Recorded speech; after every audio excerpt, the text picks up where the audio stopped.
Welcome to the AI Files podcast, your ultimate destination for staying updated on all things artificial intelligence. We dive into the latest developments in the AI world, sharing insights from the corporate landscape. We also bring on expert guests to provide their unique perspective. You can find the same content in our YouTube channel, also titled The AI Files. There, in addition, you will also find playlists of our labs, which are quick and informative, snackable lab sessions where we demonstrate hands-on techniques and tools in the AI platforms and technologies. If you're serious about keeping up with the fast-paced world of AI and want to integrate its advancements into your career and company, then this is a podcast for you. I am Shadab Hussain, co-host of the AI Files. I'm the director of data and AI at Microsoft with over 22 years of experience in the analytics and AI field. And I'm Jamie Basilico, co-host of the AI Files. As a data and AI technical specialist / architect, I bring over 35 years of experience and expertise in data-related and AI domains and have worked with many of the Fortune 500 companies throughout my career.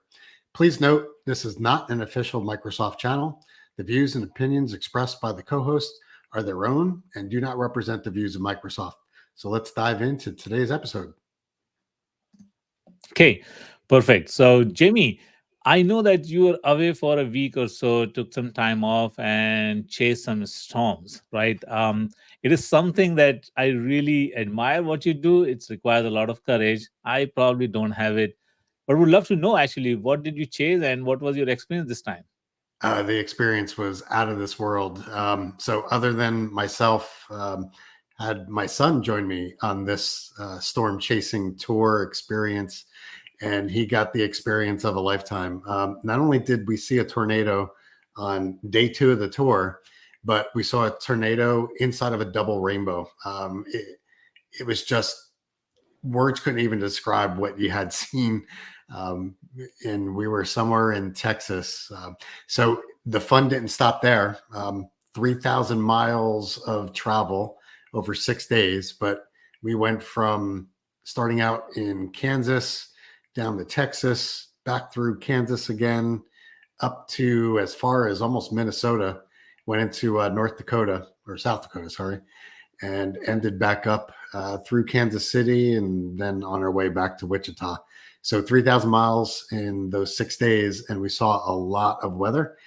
One of those days near Omaha, Nebraska, we got into baseball size hail from a severe thunderstorm or supercell, and we cracked the windshield not once, not twice, but in probably about 10 different locations on the tour van, and had to get that quickly replaced so we could get back into our storm chase.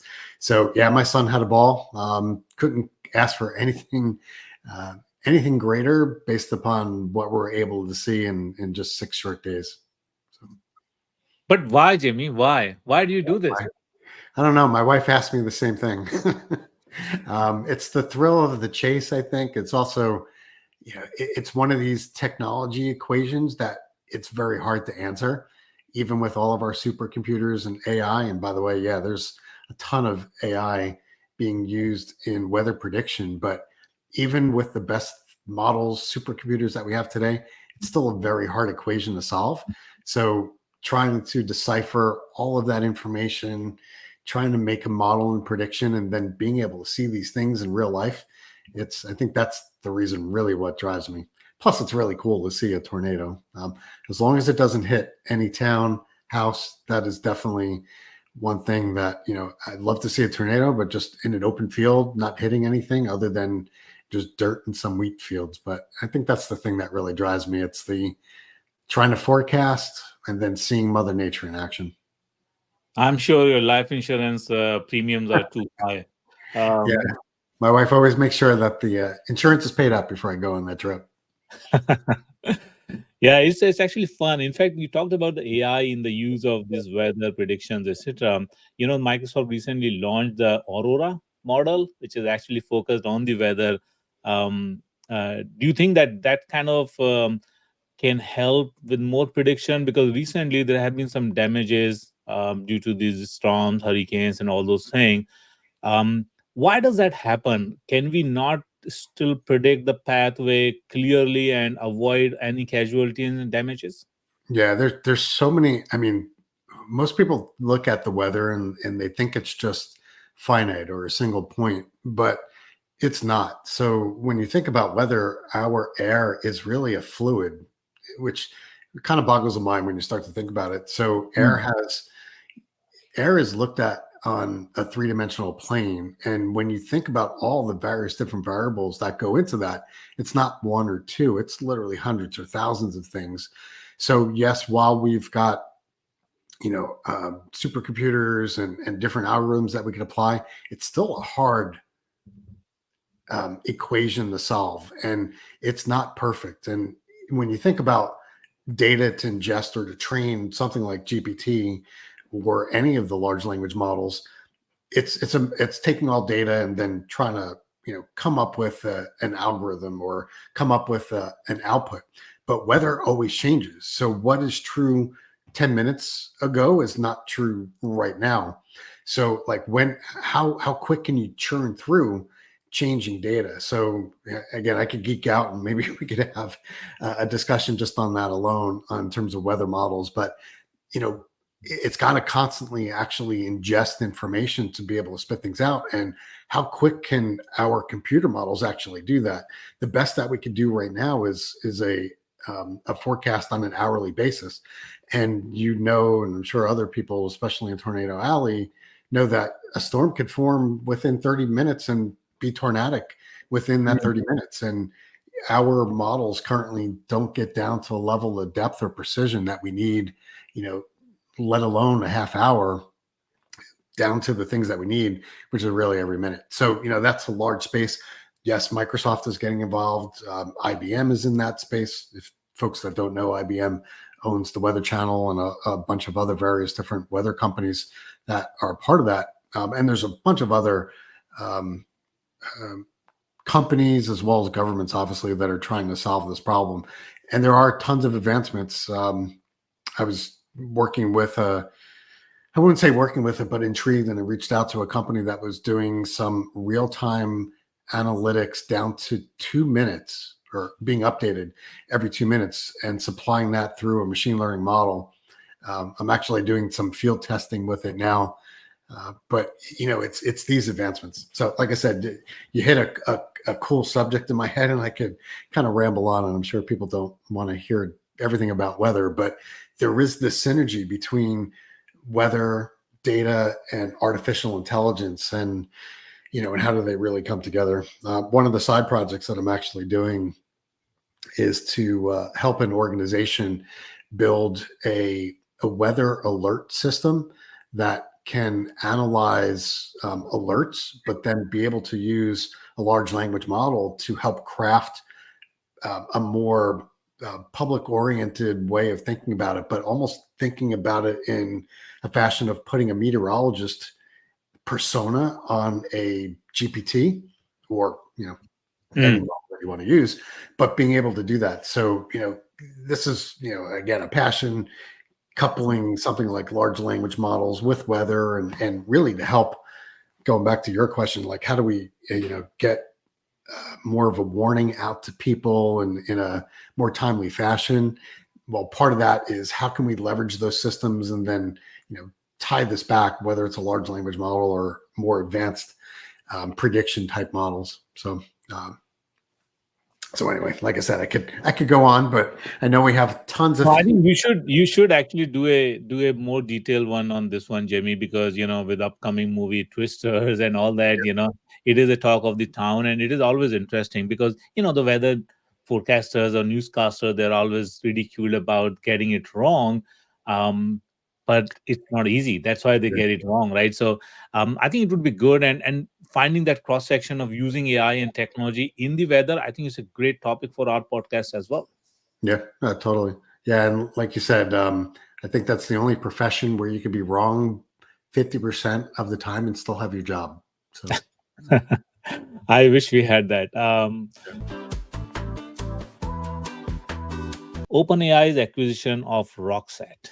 And this was actually, I think, one of the first acquisition, or one of the, and definitely one of the few that OpenAI has done. And this is actually Rockset is really a real-time analytics, event-driven application, and IoT data analysis kind of a database which is it is used for. Um, it is cloud native, real time analytics database with a distributed architecture, and of course, it separates the storage and compute and allow the horizontal scalability. I think the big thing about this is that it clearly gives us an indication of the direction in which the OpenAI is heading, and they are doing this for particularly the retrieval part of it, right? The RAG that we talk about. It has a vectorization, it can do the vector search and hybrid search, etc. It clearly means that OpenAI wants more closely coupled architecture and design about the retrieval aspect of this as well, right? So it could be used in their probably helping customer with maybe using the data more effectively, or maybe even searches, etc., or maybe even bring some additional, right? Not just a web search, probably bring other kind of sources as well, events, logs, and all those kind of things. So I think it certainly indicates that it gives a new direction, maybe, or a little bit more capability that OpenAI is targeting to do. What do you think about that, Jimmy? Yeah, no, I think it's a interesting next step, I would say, in the evolution of what OpenAI is. Where will this fit in into the next version? Is this going to be part of GPT 5? Who knows? But this comes back to the ability that these tools or the extension of these tools can do. Whether or not it's talking about how it deals with different types of data and what it can do in terms of the analytics. So I think it's an interesting next step. I think you're going to see. Let me maybe restate what I was about to say. I think you're going to see consolidation across the big players where they bring in additional tools, and maybe some of it is custom built, maybe some of it is acquisitions, like in this case. But when in this, I'll call it arms race, as it relates to what these models can do, the companies are going to need to keep on pushing the envelope and keep on devising new ways to bring and work with data. So I think this is just one of those examples. Yeah, I mean, it just essentially OpenAI is creating, I think, a little bigger ecosystem, and it is very clear that they have clear ambitions and path that they are actually heading to. In another news, something related to OpenAI, of course, the Ilya Sutskever, he actually left OpenAI, I would say more formally. And then he has already announced his new venture, Safe Superintelligence Inc. Very clear, no ambiguity about what he wants to do. And probably it also indicates toward maybe that is where probably he had some difference, right, of opinion with the OpenAI. And this is exciting. But it is also, I think sometime I feel that I think, are we getting too crowded in this space? There are lots of companies trying to do a lot of things. Of course, Ilya is not a small personality, right? He's one of the greatest mind, and he was very key to developing all the things at OpenAI. So if he does something, everybody takes note. um, and that's what we have to see what he will come out with, right? In a maybe couple of years, it takes some time to build things. That's what I'm actually excited about. Yeah, the space is definitely a large topic, and you get a divide, if you will. We could spend probably an hour just talking about the dynamics inside of OpenAI, which I'm sure we don't want to do right now. But this goes back on, like, what's your viewpoint on safety, and the importance of that? Don't get me wrong, safety is super important in generative AI or Mhm. AI in general. But what does that actually mean from a standpoint of the creation of components, and what are the limits as a company or society that we're willing to put on those safeguards? So there's certainly one camp, uh, more from the standpoint of for-profit companies, and how do we drive that, versus more in the theoretical and how do we build things out. And I think there needs to be some happy medium between the two. To me, it's going to be very interesting to see where this super or safe super intelligence goes. The one thing that I'm not sure of yet, are they just going to be defining guidance and principles, or are they going to be developing their own models with that safety, um, uh, you know, safety mindset as part of that? So yeah, I think that they're going to probably end up building their own tools. So to me, where does this then compete with something like an OpenAI or a Claude or a Gemini? Or are they just going to be providing that foundation for security in those other tools? I think time will tell, and I haven't seen that yet defined for safe super intelligence. But I don't know if you've heard anything in that regard. But to me, that's somewhat of a black box at this point. Yeah, talk about it's a little bit ironical because intelligence, right, which we consider that we are super intelligence relative to the other species in the world, and we haven't been very safe to them, right? So will the super intelligence, which is going to be more intelligent than us, will that be safe to us? We don't know, right? What's going to happen, but it's going to be interesting, of course. Well, in another news, Jamie, that OpenAI and Time, they enter a new strategic partnership, and it is interesting because you talked about this earlier as well. That how the content partnership, and particularly we see that OpenAI is getting into lots of these partnerships. They have gotten into partnership with content providers, with platform providers like Apple, and again referring to they're kind of building this ecosystem, right, of not just the technology but also the partnership. Now, in this partnership, what they gain is essentially they gain access to the time entire current and historical content, which is like last 101 years, right? And it helps them to enhance their products. So, you know, this essentially refers to that probably this, of course, will help them in the training of the models, right? Because the content is top notch from the time. It also allows them to actually give the results with the citation and link to the content from the time repository.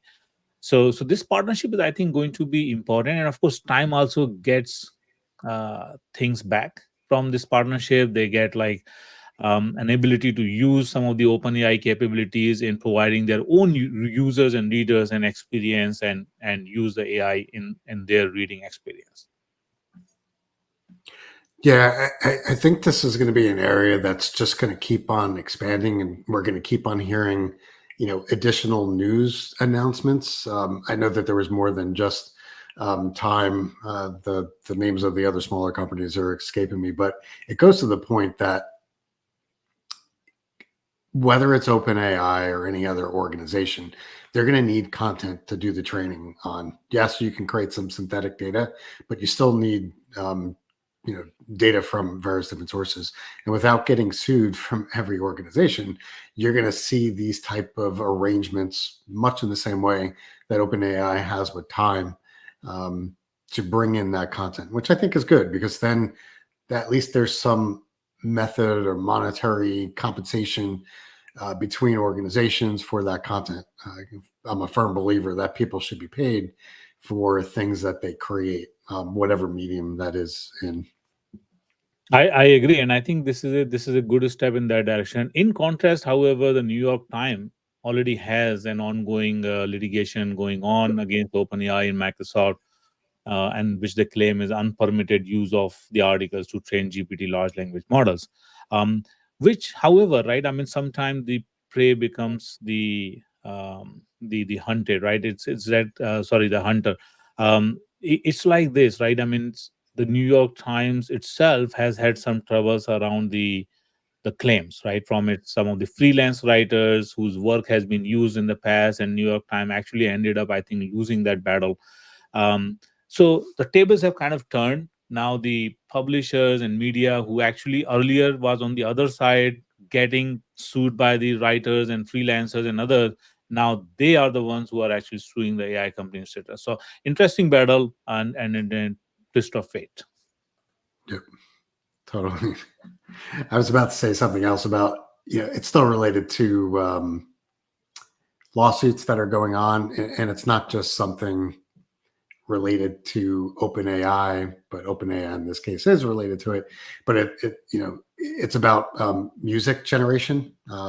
So a lot of the organizations, and obviously it's not OpenAI, but there's additional organizations that are creating music AI models. We'll maybe cover that in a different show.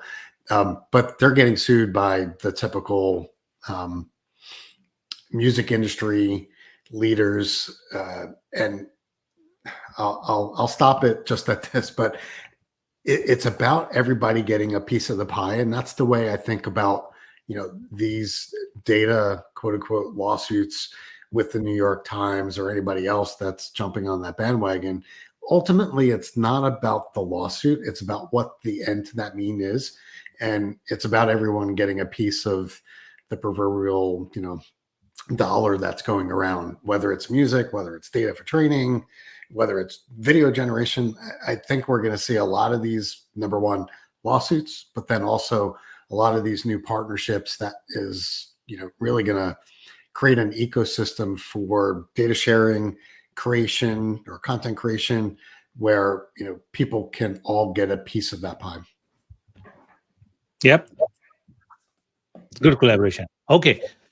What about the Apple? I think they finally they came up with their own version of AI, which they call Apple Intelligence, and that was announced in the Worldwide Developer Conference. One of the things that I I would say, right? I mean, Apple's take on AI is that they didn't really harp upon the technological breakthroughs and the models and other things that actually enable those. They've really focused on the user oriented features. So I think it's a little different take.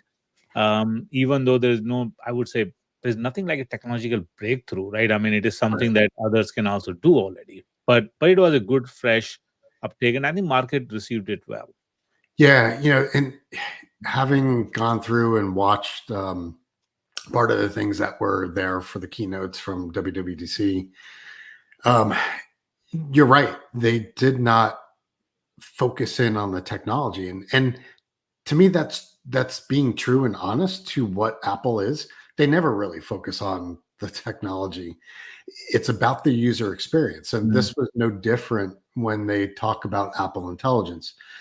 Um, there's questions, I think, on what is Apple Intelligence, and I'll at least try to share some of the things that I kind of walk away with from the announcement. But at its core, it's not about the technology; it's about the user experience you have with this thing. And yes, I'm an iPhone user, and I can't wait to get my hands on these tools. Which, by the way, this is not out yet, so you got to wait for iOS 18.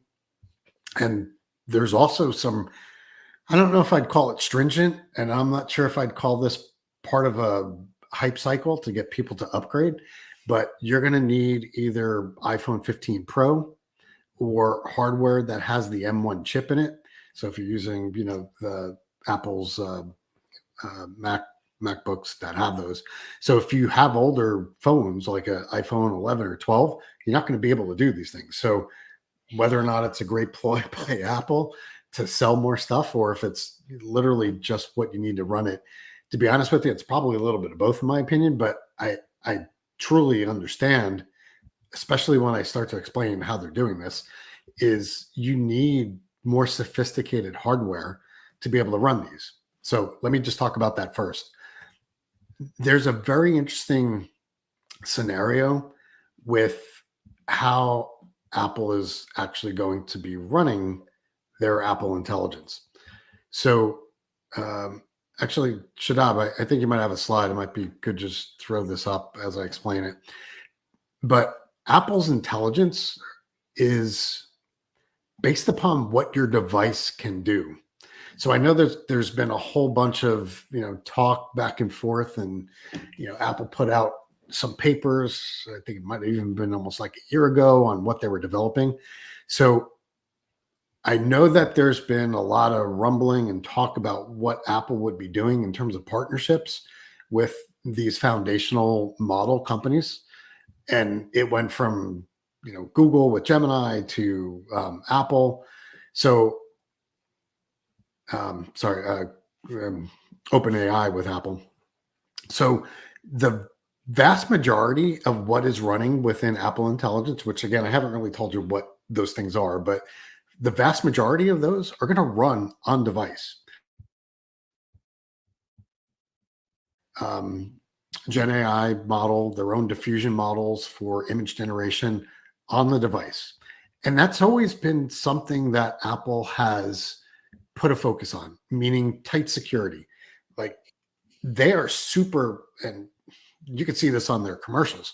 They are super focused on, hey, your data is your data, and you do with it what you want, and it's on your device.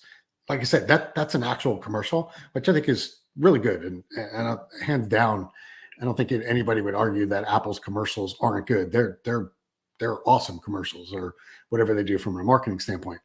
But this goes back to exactly what they are as a company, and their persona is about. It's secure. It's a platform that everything runs locally on. And that takes a front and center approach for Apple Intelligence. So, and this is why I said, the latest devices, the iPhone 15 Pro, or any device that's running the M1 chip, you need that because they're running those, Gen AI models, the diffusion models, again, on the device itself. Now, here's where it gets interesting. The OS on whatever device you're using, if it determines that your query or whatever you're trying to do is too complex for the local model, it will automatically then go to Apple's private cloud, which is running Apple Silica, to run those tasks. So they have their models running in their private cloud. So basically it's those same Gen AI and diffusion models that will run in that private cloud. So it's cloud-based. And especially if you need to go out and answer part of your prompt or whatever you're doing, if it needs external data, AKA think about searching, right? So it's going to bring that back into their private cloud and then provide that information to you. However, there's another part. How do I say this without bashing their models? Their models are not as advanced as GPT-4, or not as advanced as Claude Sonnet 3.5, as an example, or Metalama 3, right? They didn't So even disclose the name of their model that they have, right? They're just developing at their own, I think, but they haven't even given it a name, actually, isn't it? no, at least I haven't seen it. And again, this goes back to Apple's viewpoint. They don't want to talk. It's not that they don't want to talk about technology. To Mhm. them, it's about the user experience. So the user should not and does not have to care about what these things are running on. So yeah, I haven't necessarily seen the name of the Apple model. I'll go back and look at it because I thought I saw a paper from them, and they might have defined what that model was. I think it was the Apple M something M within it to align with their M1 chip. Mm. So somewhere around there, it might be like MM1, but whatever the case may be, they don't put that front and center. But I go back to if the task you're trying to do is too complex even for their model, even running in the private cloud, that's when they then will bring up literally a pop-up screen that says, to answer this question or to provide you with your completion, whatever you're doing, it will ask you if you want to go out and use the OpenAI GPT4-o model. So every time you're looking to do that, you're going to be prompted to say yes. And again, this all goes back to Apple's security mantra, and keeping you in control of what happens. Now, to me, here's an interesting little aspect to this as well. All that is free. There's, obviously the Apple large language model and diffusion models, it's developed, it's part of the iOS environment, but so is the use of the GPT-4o model. So maybe we could dive into this at a later episode, but the where is the monetary aspect that OpenAI is getting? It's there's nothing directly related. Now, I could argue that once people get used to or start to get introduced to OpenAI, because I would say a vast majority of people probably haven't been. Outside of us, obviously, anybody listening to this probably has. But I would say the vast majority of people, like my wife, as an example, doesn't use OpenAI. But if she's using her phone that is now connected to OpenAI, they're going to get that exposure. Now, it's the free version of GPT-4. So maybe this, from a monetary standpoint, OpenAI might look at getting people to go with a subscription-based model to OpenAI as, maybe their next jumping point. But again, who knows? Let me talk about the technology and what's in there. So, as I said before, this is something that it's almost like this evolution where you start within your phone. I'll use the phone as an example. Goes through its models, but maybe the tasks are too complex. It'll determine whether or not to go to Apple's private cloud or go to OpenAI and use that model. But you as a user are in control the whole time of what you want to do or don't want to do. That didn't stop, however, Elon Musk to declare already that he will not allow Yep. the iPhones in his company and anybody using that out of his employees, which is kind of, I think, a bit of just rumor mongering because as you described, it's not that just by having an ability to use the GPT model doesn't mean that you gain control of all the information, and it's not that okay, Microsoft gain. We don't even know how will that work. Will that be local? Right now those details are not available, so I think it's a bit of just I think that continuing drama that is going on, but it doesn't look like that doomsday kind of version what Elon Musk is trying to portray. Yeah, and part of that, I don't know if that's positioning. There's what's his just the name of the AI company, was it XAI? Yeah. Is that positioning? I don't know, but yeah, that's an interesting stance that he took. But all right, so let me take a step back because I talked a little bit about like the infrastructure of Apple Intelligence. Now, I'm going to say something. I don't know if this is going to be controversial or not, but what Apple Intelligence is delivering, in my opinion, it's sort of like catch up, and they're not doing anything that I would say is, oh my God, that's like the best thing that I've ever seen. They're doing things that have been out on other phones and platforms and systems that nothing here is earth shattering. So, like, if I ramble through the things that are going to be provided, they have writing tools. So, if you're writing an email, there'll be tools that'll pop up that will allow you to write something that's based upon Gen AI. Is that earth shattering? In my opinion, no, but maybe I'm so close to doing these things because we've been, working with and doing it for the last 18 plus months.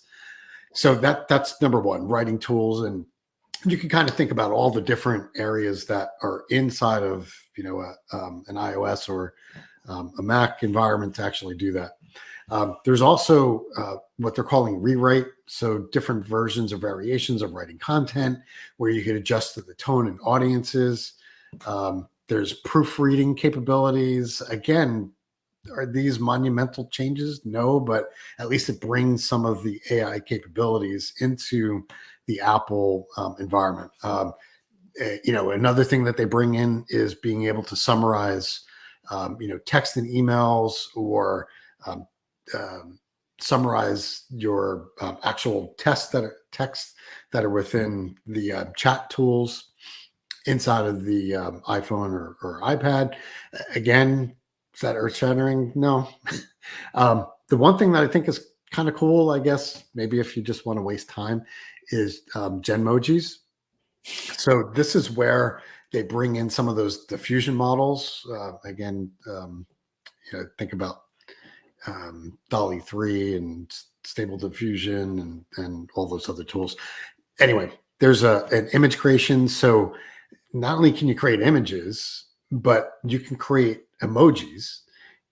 And I there's a large space, I guess, for this. It is. No, we can care less, but I'll tell you, my teenage daughters would love to spend hours doing that.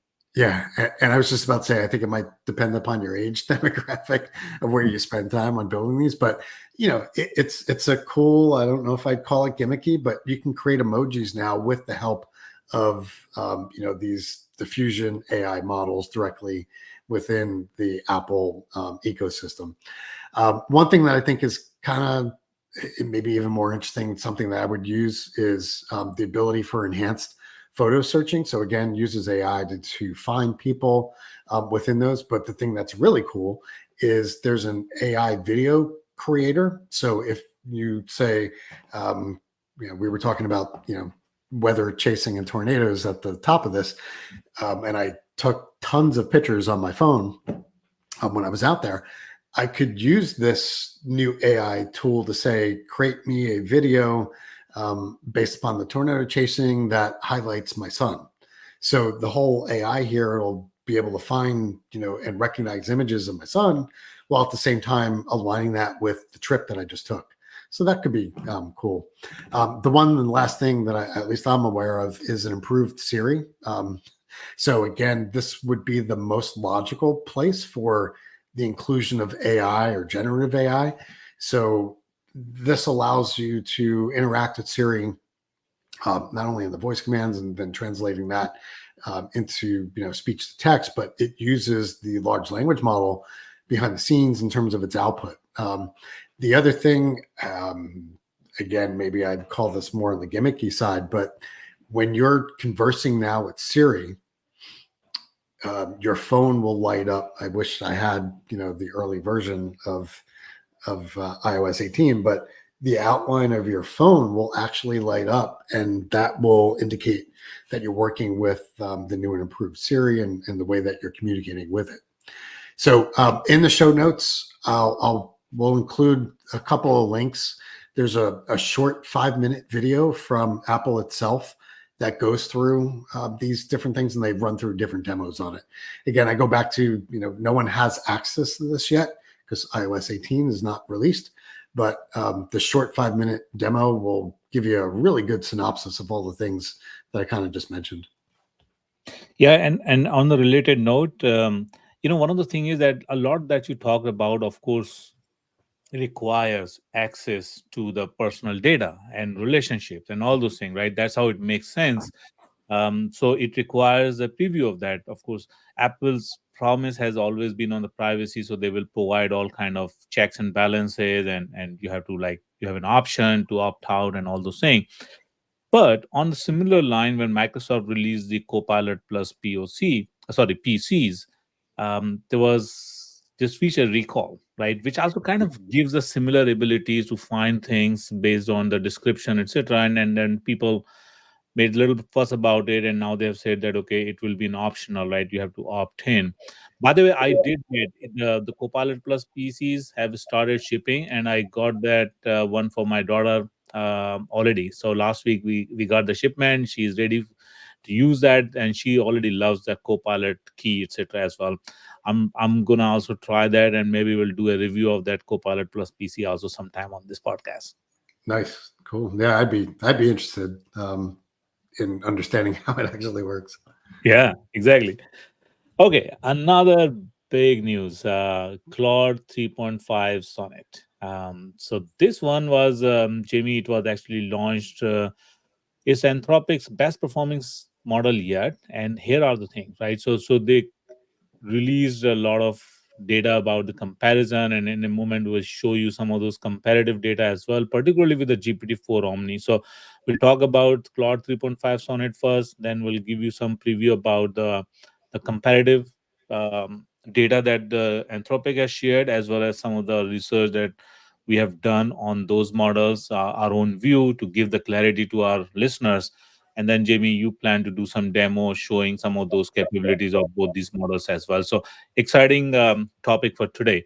Let me just start with Claude 3.5 Sonnet, right? So, this, remember, Claude has so far, presently, they have had the Claude 3 series of models, which included the top one, Opus, the Sonnet, and the Haiku. They just released the next version, 3.5, but they only released the Sonnet. The Sonnet 3.5 already beat the Opus 3.0 version, right? So they have released it, but it is at much lower cost and much higher performance. So in fact, the model costs about $3 per million input tokens and $15 per million output, and it is much lesser one what it was, right? At the similar cost of Sonnet, they are actually delivering much more value.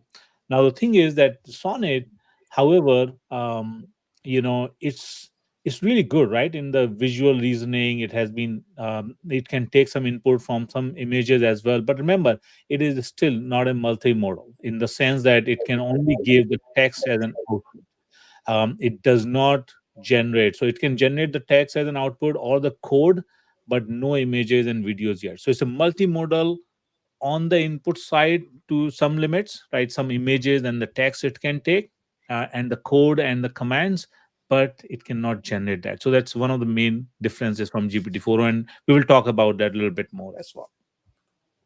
Okay. Um, yeah. So just a quick for a little bit more detail about it. Claude 3.5 Sonnet is available, of course, using its own APIs, its own interface. It is available to try on the Claude.ai. You can also use in the enterprise cases. You can use that in the Amazon Bedrock as well as the Google Vertex uh, platform as well. Um, by the way, that cloud actually also was available through the AWS Go Cloud now for, but that's Cloud 3 series of the models, which is now available for the Gov Cloud. Gov Cloud usually have lead time. They don't get the same capabilities as the commercial counterpart. It takes some time. I think it took about maybe 6 months or so before the Azure OpenAI was available to the Gov customers as well. So it's always there is a lag between the Gov and the commercial. Okay. Yep. Okay, so there are a few other things also that happened. Very interesting. One of the thing was Anthropic, which of course talks a lot about the human side of it, right? The safety was. Remember, Anthropic founders, they actually come from the OpenAI as well, right? So some of them come from the OpenAI. They were actually early part of the OpenAI, particularly the brother and sister, the Amuderi. I'm forgetting the exact name.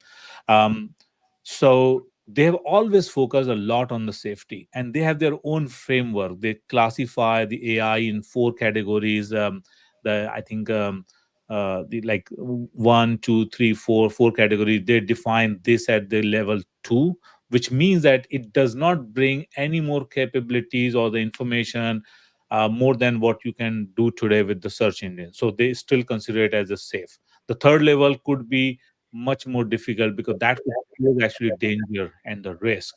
Um, and they have pledged that they will not go in that direction where it can create an intelligence which can be a big danger or severe risk. So they also did some research, very interesting. Generally, you have seen that the Sam Altman keeps talking about it. We don't really understand how these models work because these are neural network, right? I mean, so the neurons and how they are fusing together, how they're bonding together, which part of the neuron is representing what ideas and concepts is difficult. But when they did this research, they actually released this, and they call it essentially the scaling the monosemanticity, which essentially they were able to locate which part of the models, right? What neurons, what concepts and features were activated when talking about certain topic. Not every topic, but they identified a few, and they were able to locate that. Like, for example, what represents as a feature called Golden Gate Bridge, and they manipulated that in a way that they enhance that feature so much in everything that if you ask the Claude, that, okay, who are you? It will just say, and how do you look like, or what is your physical form? It will say, I don't have physical form, I'm just an AI. But they enhance that particular feature, and it started saying, I'm Golden Gate Bridge, right? So that's an amazing, it's like a jailbreaking, right? So it's a really good research that came out. And they also said that it is so, however, computing prohibitive, cost prohibitive, that they cannot do it for everything. That would not be possible to do it, but they were able to start locating those, and that could actually probably help make it safer, right, as a model. So that was very interesting research paper that came out of the Anthropic. Yeah, and I remember doing some initial reading on that because it's almost like there's been trying to be, I'll call it speculation. Like, how do these models actually work? And to be honest with you, this kind of goes back to our conversation just a couple minutes ago when we were talking about, super safety and what was, the new company that Ilya created. They go hand in hand, because if you don't understand how a model's generating its output, how Mhm. can you deliver that trust or that Very. safety? So if you understand how a model is generating, then you can control what it actually generates to some aspect. So being able to map the way that a model starts to think is super important as it goes down that path of doing, safety alignment. So to me, that this is, it's almost like groundbreaking on understanding the human brain. I kind of equate it almost the same way of understanding how these large language models are thinking through their neural networks. Yeah, exactly. And by the way, this Claude 3.5 Sonnet, this particularly excel in some of the reasoning and undergraduate level knowledge, and it also shows some humor. It has been otherwise a dry model, honestly. GPT-4 have shown a little bit more understanding of nuances and the humor, etc. as well. But the Claude 3.5 Sonnet actually does much better than its predecessor. So let me Yeah. actually Yeah. some of the um, Yeah, compare. as you bring that up, I was going to say one or two things, and I know you're going to be jumping into this in a second, but um, when I think about what Sonnet actually has done within 3.5, it's definitely way better than, its predecessor on 3. And again, whether or not Haiku, Sonnet, or Opus, as you mentioned, 3.5 is leaps and bounds. And I think you're going to bring up some metrics and the things that were, new. What I take away from this, and like I said, I know you were going to bring this up, is this is only the Sonnet model. So here's where I take away maybe what Anthropic might be doing or holding. They're obviously training Opus now, or Opus 3.5. How much better is that going to be than Sonnet? Because Opus 3 was much better than Sonnet 3. So if you draw this correlation between what Sonnet's been able to do on a much smaller scale of parameters, wow. Like, I think about what that's going to mean for Opus 3.5. Now, here's where I think a lot of these organizations are playing, quote unquote, the release game.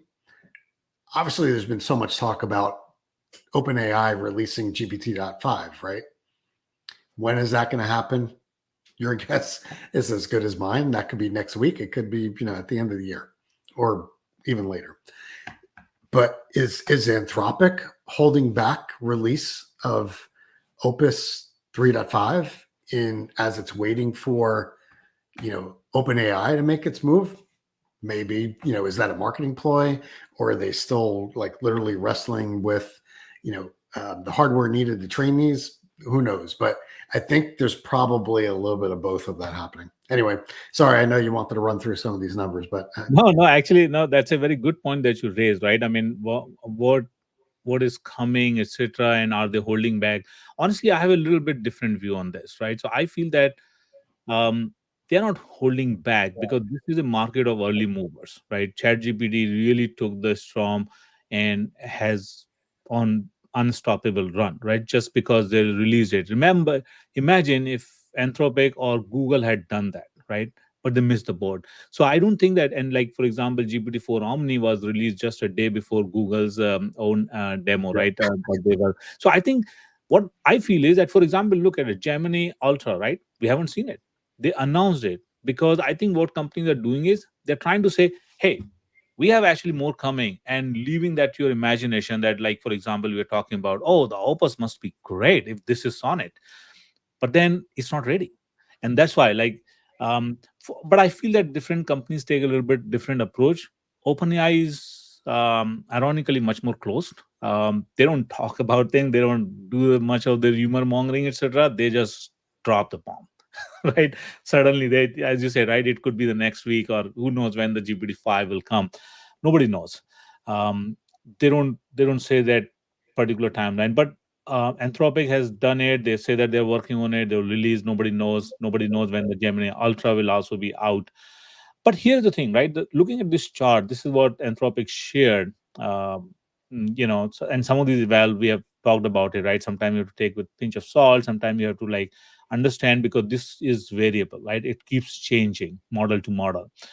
But interestingly, what I found is that 3.5 Sonnet is definitely showing, as per these charts, much better than the Uppers and even GPT-4 Omni or Gemini or Llama, right? But one of the things is that what I see is that GPT-4 Omni is actually not very far if you look at it, right? So look at, in fact, some of the evals, GPT-4 Omni is still better, particularly when it comes to, let's say, math, and by far margin, right? 76.6% compared to 71.1% of Claude 3.5 Sonnet, right? Some of these evals are not even available for GPT-4 Omni. So I don't know why they were not done. But similarly, on the right hand side, what you see is this is based on the visual, particularly, right? The vision based capabilities. And again, GPT-4 Omni, I think, kind of goes like neck and neck if you see some of these parameters. So it's good to see that both GPT-4 Omni and Claude 3.5 Sonnet are now leading the charge, and they are like ahead of the pack. The thing is that what would happen with GPT-5 is nobody knows, right? We only can imagine that it could be a groundbreaking, earth shattering, and all that. But it would be interesting to see. Now, I want to show actually one more comparison, right? This is what something that I've put together based on some of the information, just to give a user and listeners a little bit overview about it. So GPT-4 Omni, what you see here on the left-hand side, and if you see in terms of the model, both are transformer based. But remember, Sonnet 3.5 Sonnet is text only in terms of the output. It can it can take as an input text and images, but it can only generate text as an output. While the in GPT-4 Omni is actually multimodal on both sides. Knowledge cutoff of GPT-4 Omni is October 2023, so much compared to Sonnet, which is like continuous updates. However, GPT-4 Omni, when you use it, you don't have to use it for the knowledge cutoff because you generally augment that with search or other RAG things. Context window 128K tokens for GPT-4 Omni compared to 200K tokens for Claude 3.5 Sonnet. And I just want to also mention, right, when it comes to tokens, people don't understand. Sometimes it seems okay, oh, but Gemini has like 1 million or 2 million. 128K tokens or 200 tokens is a lot. 128K tokens is like a short book. You don't have to always throw your data. In fact, you don't throw all your data in the context window. You actually use the RAG for lots of reasons. You don't want to just throw all the data and then every time. Not every user will even have the data to throw. Remember, there are users. 90% of 95% are users, and only few have the access to that data. So you can't even throw all the data in that token. So tokens window, after certain limit, it becomes not too much of an impact. In terms of the pricing, right? Because the Claude 3.5 Sonnet is much cheaper and much faster. But if you compare GPT-4 Omni and Claude 3.5 Sonnet and the pricing, the input wise, GPT-4 Omni is a little bit more expensive at $5 per million tokens and $3 for the Claude 3.5 Sonnet. But the output wise, they both are similar. But the input wise could be I'm not sure, but it could be probably because of multimodal also impact. But that's where the cost is. So it's not like a huge cost variance between the two, honestly. In terms of the availability, GPT-4 Omni is available through the APIs and even in the Azure OpenAI as a model as service. And similarly, Claude is available from Amazon, Google, but with its own APIs as well. And you can also use this on the Cloud iOS app. GPT-4 Omni, by the way, GPT does have a Mac app, and of course, we just talked about how the GPT will be available through the iPhones as well, not just as an app, but kind of integrated in the iPhone, iOS. In terms of the strength, the strong vision capabilities, multimodal tasks, and competitive pricing is the strength of GPT-4 Omni, and 3.5 Sonnet is a lot of cost effective, but text-only tasks, continuous updates, and it's available on a little bit more variety of the platforms. In terms of the limitations, I think just like a little bit talked about the cost, slightly costlier for GPT-4 Omni and limited knowledge. And 3.5 Sonnet is like doesn't have the vision capabilities and limited context window. So, just a quick overview of the comparison between them to find the clarity. But one of the things is I also want to talk about is that like Apple's approach, right? It's not about the product or the model. It's about the features. It's about the user. And the enterprises should not go crazy trying to find out the most performant model every month, because this will keep changing. You don't have to do that. If you're using GPTs or even Anthropic, Cloud, etc., look, these are powerful models. You need to have trust. You need to continue with them, build your services. You don't have to like go crazy about one or two parameters. You won't even notice, honestly. It's not even perceptible, right? So focus on, there are like companies who are trying to focus on, okay, I want the best and the most performance. Don't focus on that. Focus on the problems that you want to solve using those models, and these models are good enough for that. I'll end with that. And and I know that you wanted to show some demos as well, Jamie. I'm excited to see those. Yeah, I wanted to. I have some real simple tests, if you will, kind of comparing Claude and GPT-4o. There's a lot of other videos. I'll post a couple in the show notes that you could go look at and see, a lot of different comparisons side by side. But I figured we'll go through, at least a few, or maybe one or two here today. But even before I get into that, I want to talk a little bit more about artifacts, because this is one of the elements of the Claude 3.5 Sonnet that I think is very different, or at least something that is, a game changer with the way that Anthropic is approaching what I'm going to call these collaborative work environments, or at least the way that you work with the output that you're getting from the model. So in a nutshell, that's what artifacts are. It constantly integrates with the output that you get from the model. And where at least this shines is as you're generating, let's say, like code through the models, you'll be able to use that directly and see working output.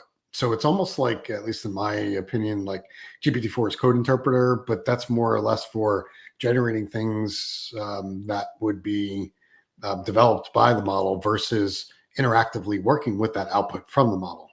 Slight difference. So let me just share, and I'll show a couple of things. The one thing that I would say for exactly what you just mentioned already, Shadab, is that these models are both really good. Comparing the GPT-4o to 3.5 Sonnet, but I have noticed some differences, and you need to kind of think about where those differences are and align that to your various different use case, because there might be something like the creativity and the working with the Sonnet model that I thought was a little bit better than the 4.0 model. Now, here's where you could start to layer this in. Are there tweaks that I can make into the GPT-4 model in terms of the way that it actually works, or brings back output? Yeah, the answer is yes. So you kind of have to think about that, and how does that play in with the output and things that you do. But without further ado, let me just share out my screen, and we'll go from there. Yeah, by the way, while you're bringing it up, fun fact, Anthropic is really, as a word, it means the something to do with the human, as a race, as a like as related to humans, right? The kind of study or concerning towards the humans. It kind of reflects their philosophy, because as I reminded, right, that it bunch of people came from the OpenAI, and they were very very conscious about making it safe. They have tried to create their own governance structure. They're trying to put some models, um, and their naming also is interesting, right? So like haiku is really kind of a short crisp version of some of the work, right? It's a Japanese term, so that reflects a crisp and a short version of the model, and then Sonnet is like poem or something. So it's a larger, and Opus is of course like kind of a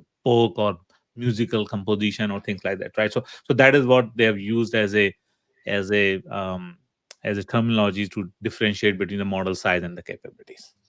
Yeah. Okay, looks like you're up now. Yeah. So I've got side by side the Claude Sonnet 3.5 environment. So there's a little change to the UI, by the way. And if you haven't noticed right now, there's a lot of synergies between the Claude UI for their chat versus the ChatGPT environment. So on the right hand side is my personal ChatGPT environment. So yeah, I have the ChatGPT Plus Pro or whatever it's called, the $20 a month subscription. So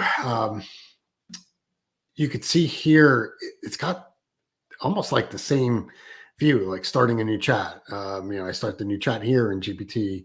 It's got my recent conversations, same thing that Chat GPT does. What's different, or what you would see is glaringly missing, is I have a bunch of GPTs, some that I've developed and some that I use from the GPT marketplace. There's no equivalent in Claude, at least not yet.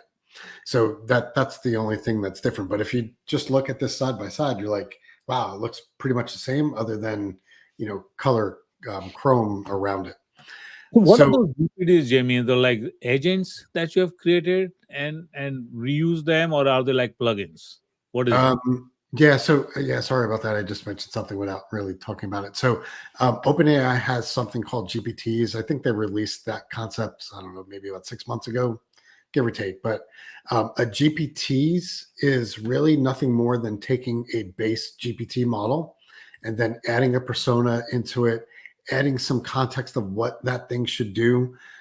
You can turn on some plugins inside of that GPT, and you could also provide it with context. So basically, you're providing a system message, you're providing some starter prompts, and you're also giving it a other data that may not be inside of the trained GPT. So think of it as really you're doing sort of what I'm going to call like a mini RAG pattern, but you could save that. And you could save that back either locally to your own subscription, which, by the way, if you're building GPTs, you have to use the paid subscription, although I think they might have just changed that, where you can create some core ones. Or no, you know what it was? You could use the GPT store or the marketplace in the free chat GPT. Anyway, a little bit off on the tangent, but that's what a GPTs is. And I think there's thousands of them that are out there, and you could search, like if you wanted to do, and you could see I have like React development or Python development. Those are GPTs that someone else has created. I've created like something for my homeowners association that has got some documents. So that's that whole RAG pattern, deeply integrated into the GPT model. So anyway, that didn't plan on going through what GPTs are, but that's what they are. So that's what's missing. However, within Claude, do I think that they'll probably create something similar? Yeah. It's the whole copycat scenario. So what I want to walk through is a few different things. By the way, as I mentioned before, this will be in the show notes. I listened to a couple of different podcasts. So one is called the AI or Everyday AI, and he walks through a demo side by side. So some of these are some concepts that he was using, and there's a few others, but I'll throw them into the show notes. But in this scenario, there's things that I say the Claude model actually did better than GPT-4. So in this initial scenario is like write a flash fiction. Flash fiction is a type of fiction narrative that is well known. In this case, I'm telling it to write a flash fiction. You guessed it, something around storm chasing, with tornadoes and rainbows. I've asked both to do it.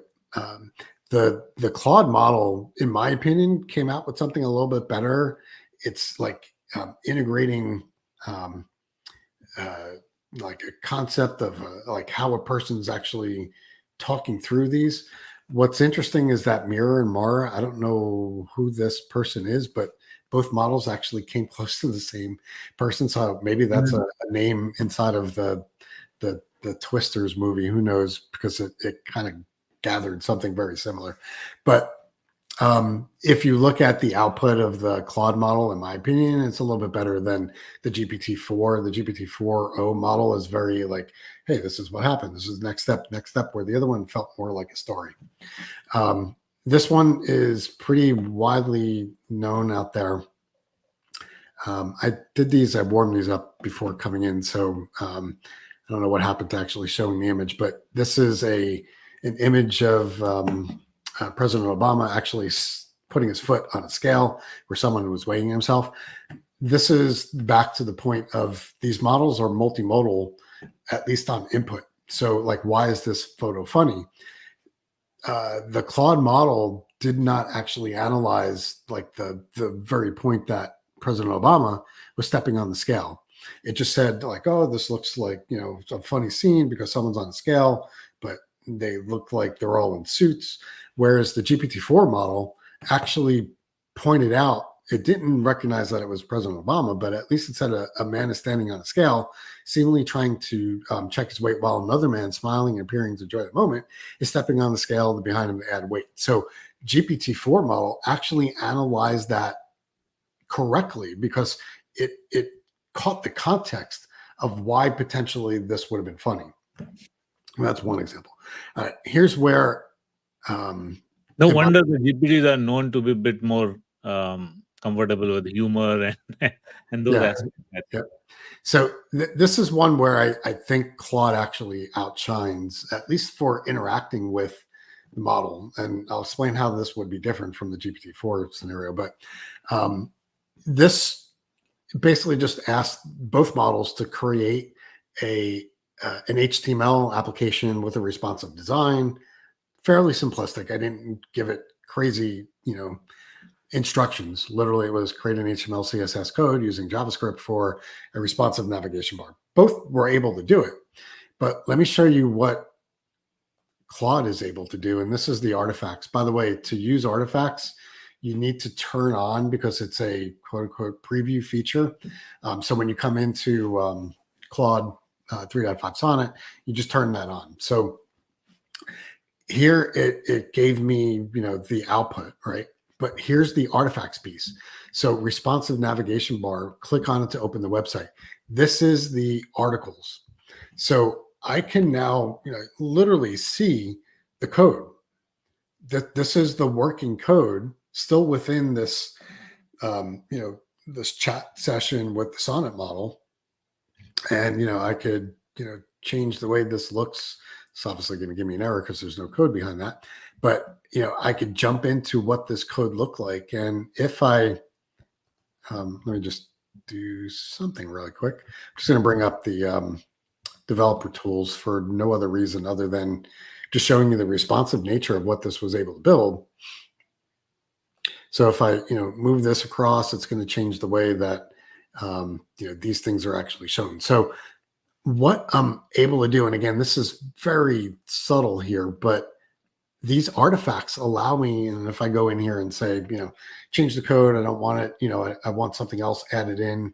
I'm going to do this on the fly, so hopefully this works. Add another menu.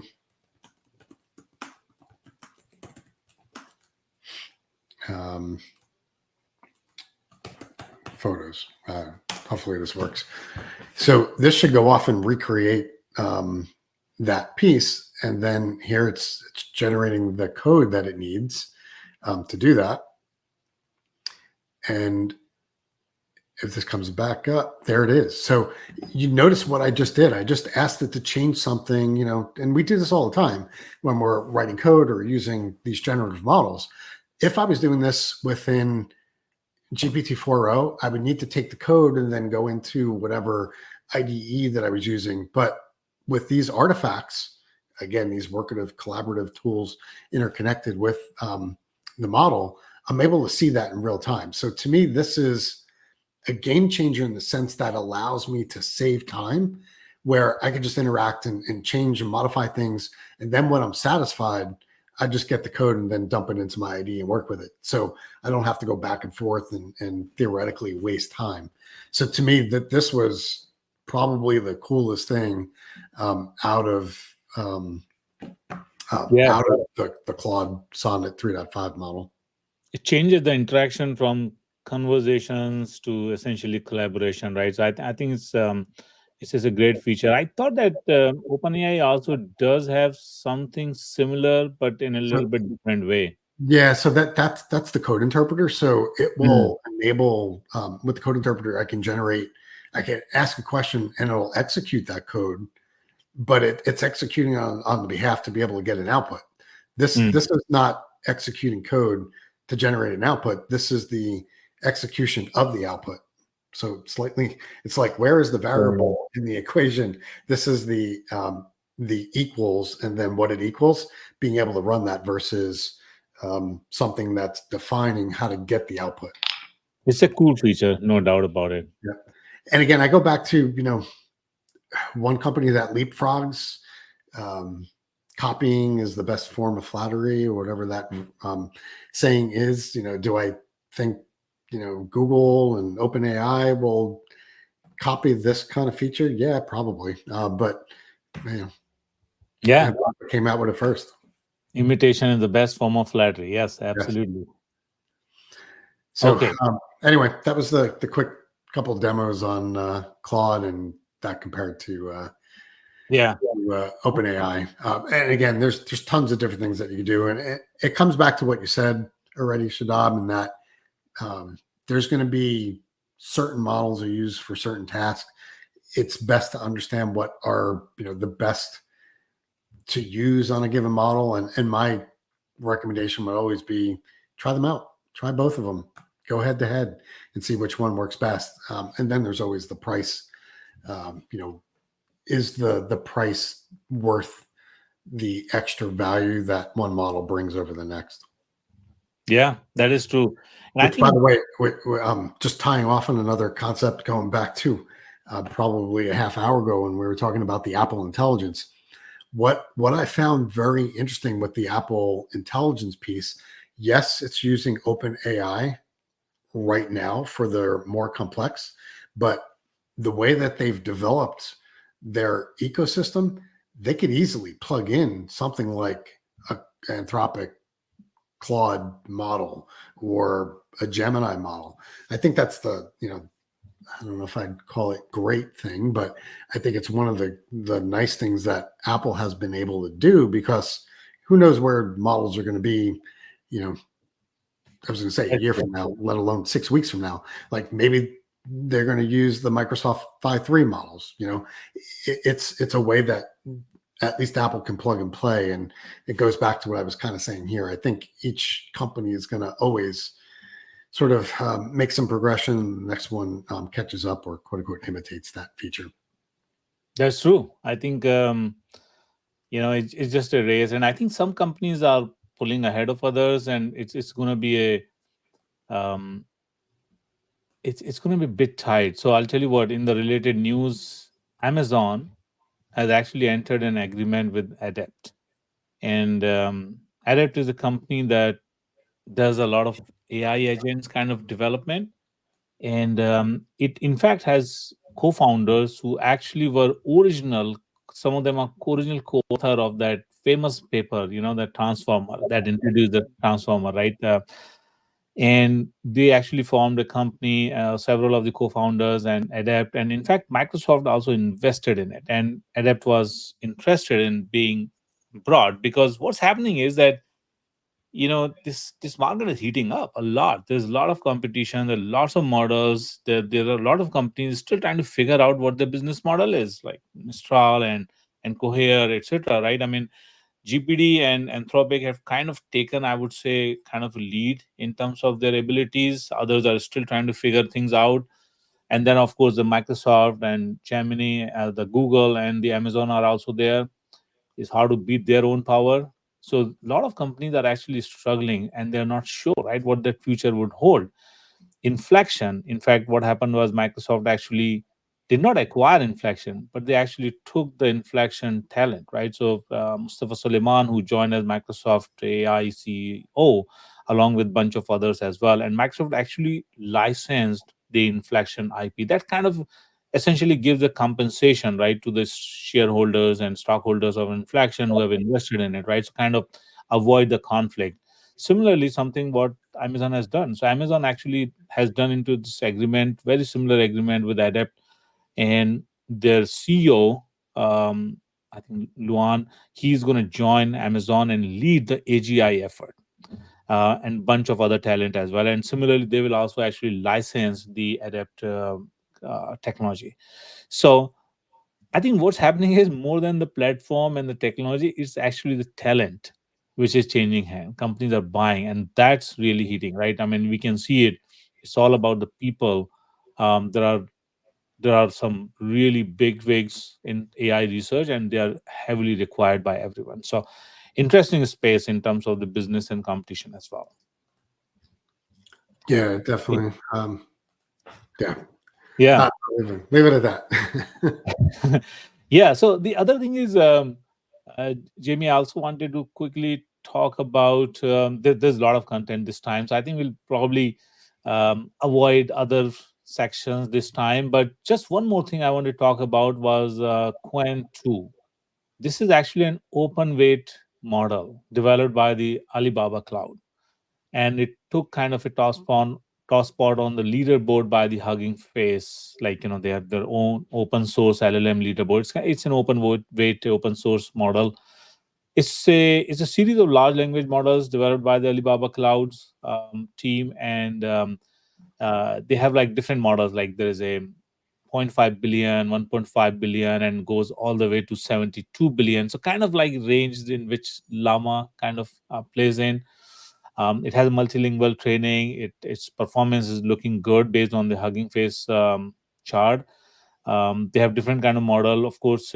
Nothing break kind of groundbreaking, just similar kind of models which are available. But what is interesting is that there have been a lot of talk about China's trying to catch up on the AI because China has been put on some restrictions in terms of ability to use some of the latest technologies from US, etc. Right? So AI has a very very different implication, right? Even on the in the at the world stage, right? So it's not just companies who are competing; it's the countries who are actually competing in this technology. So very different space. But we'll see. But not just the Alibaba Cloud, but even in fact there are a couple of other Chinese companies whose models also appeared actually in the top 10 at the Hugging Face. So looks like that the race is heating up everywhere and all kind of entities.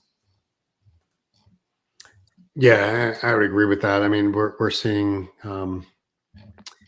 massive push on technology and where it's going. Yeah, I would love, and just a little side note, I'd love to get my hands on some of these Chinese-based models, but you can't. They're limited to just, I think you have to be within the confines of the country or have some state operated, organized email. So, yeah, a lot of these models, I think, while it's interesting to see the results, but until I think there's a wider range of people using them, I don't know to what level of validity or comparison can be made across the other models. But that being said, I do see, like where the envelope's being pushed worldwide, and I think that's the bigger take on that. Yeah, it's going to be exciting time. And by the way, Jamie, I know that it's already our longest episode so far, so I think we probably should. I mean, the content doesn't end, and there's so many things, but I think we can cover next time.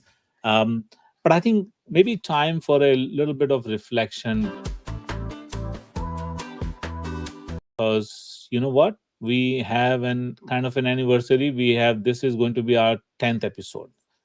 And we have completed more than 3 months. If you remember, we launched this channel and podcast on 24th of March, launch episode, and the first episode came out on 25th of March. We have completed more than 3 months. This is the 10th episode, And I couldn't be more grateful for this partnership as well as our listeners who listen to us. It's an amazing journey, right? I mean, this kind of like the knowledge that we ourselves have learned in this process, right? That growth mindset, that learning is amazing, and we're trying to encapsulate that learning and share with our listeners. I just hope that more people actually make use of this because this is so much condensed learning. Yeah, and I'll just add to that. We try to make this as impactful and useful. And 10 episodes, it's great. Hopefully, we get to 100 or 1,000, and even more. But at the bottom line of this is we want to make sure that this is impactful and useful for you, the watcher, listener, or however you're consuming this content. So if there are concepts or things that you'd like to see, or different type of segments, definitely drop us a line, put it in comments. We always do, read and look forward to hearing feedback from quote unquote our audience. Yeah, and we plan to bring more content to it, right? Different aspects of it. We generally talk about the news and the announcements, etc., launches. We also started talking about some AI use cases because hey, technology is as good as you make use of it, right? So we started talking about AI use cases so people get more idea about how to use that both in the commercial corporate world as well as the consumer world as well, right? So we will talk about those. I think we do want to talk about some of the books review as well. Occasionally, we'll talk about some of the AI books and AI apps, for example. Right, we will do some of those reviews as well. So there are a lot of new content that we plan to bring on as well. Jamie has already launched one of the lab video, and we will continue to do some more lab videos to give you hands-on understanding of some of the enterprise apps, models as service, as well as some of the consumer apps as well. So keep listening and watching those labs videos as well. Um, but one thing I wanted to talk about, Jimmy, as a reflection, that you know why are we doing this and who are we trying to share this with? Um, because there are, of course, other channels and podcasts also out there. Why do we think that we add a value which others don't? Why are we duplicating if others are already doing this? That's a key question that I think um, I ask myself that okay, why? And I feel that there is a reason for it. Like we talked about in our launch episode. First of all, it's overwhelming to keep up, to catch up on the AI, and if you don't, in a week you will feel outdated. People will talk about things and you would have no idea. And whether it's in the real life or in the corporate world or in your career or a job, you don't want to feel like outdated, right? That's one thing. So this really helps. The second thing is that I think a lot of podcasts and channels they talk general with like focus on everything that happens in the AI, but we try to bring a little bit more corporate perspective because we ourselves work in a corporate, we work with corporates, and we want to talk about that perspective as well. How the AI is being used by the corporate, at the corporate, what the user adoption is, how do you measure the success of it, how do you build your career around it, right? How do you shape, how do you learn a skill? A lot of those aspects, I don't see many of the other podcast channels talking about it because they talk AI in general, but I think that is the flavor that we bring in addition, that you will get it, and that's why we filter our content also as per that. So there may be something happening in the AI world that has no relevance whatsoever to corporate or in your daily life. Maybe we may not be able to talk about that, right? Because we don't find that relevant. But that is what I feel, that we have something kind of a distinct advantage or the value that we try to bring. Yeah, I would agree 100% with that, for sure. So Yeah, and of course, our unique content that nobody else talks about is basically the storm chasing that Jimmy talks about. No other, I can tell you, podcast talks about that AI cross section. So there's always fun element that we'll talk about because the real life application and implication is important to actually touch upon how it makes an impact in the life. With that, I think we are done for today and look forward to talk again very soon. Yeah, likewise. Looking forward to it. Thanks again, Okay. Shadab, for today. Thank you, everyone. Please share, like, and subscribe this channel. Thank you. Bye bye.